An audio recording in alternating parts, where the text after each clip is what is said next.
If you've straightened and processed your curls to the depths of no return and your hair is like curlier on the top, it's flattening and straightening out at the bottom, and it's frizzy all over, give me 2 weeks of your time and I can get your curls looking a lot juicier, happier, healthier, shinier. Most of the things that I'm going to give you are either free or incredibly cheap and all things that you can do today. And yes, hair needs more than 2 weeks to fully transform, but mark my words, if you follow what I say, I promise in 2 weeks you will see a huge difference, and it's up to you if you want to keep going in that direction. For these 2 weeks, you're going to use absolutely no heat products on your hair, no straighteners, no curling irons.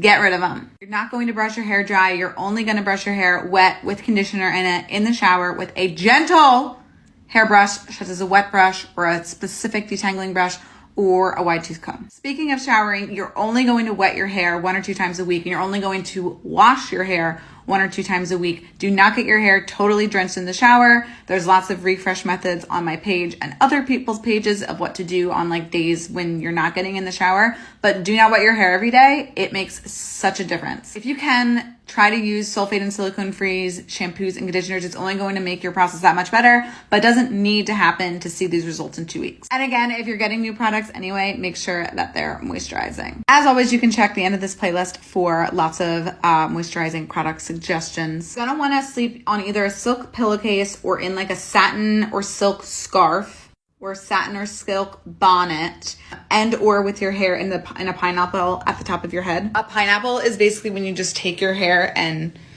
wrap it like in a scrunchie right at the top of your head and sleep that way. It's going to preserve your hair overnight, and then the silk and satin dramatically will reduce your frizz. When you go to style your hair, you are going to style it in the shower. When soaking wet hair, instead of rinsing out your conditioner, you're just going to scrunch out your conditioner with some water. So you're keeping some of that conditioner in your curls. Then still in the shower, you're going to take a gel. I don't care what gel it is. Obviously there's better gels than other, but like literally take your father's gel, I don't care, and rake that into your curls. Then you're going to take whatever brush you use to detangle your hair and just brush it through your curls and then scrunch all in the shower. All of this happens in the shower. After that, you're going to microplop, which is basically like using a cotton t-shirt to scrunch your hair to like help begin the drying process. So you're just going to scrunch your hair with that cotton t-shirt. Air drying is perfect. If you have a diffuser, go ahead and use it, but let's air dry. And also like we don't want heat on your hair anyway. Some bonus things you can do are rice water treatments. Again, free. You probably have rice in your pantry. If you're willing to spend $22, I have a moisture starter pack on my website that has all my favorite moisture products in one, so you can try them out on your hair before you commit to buying the full things.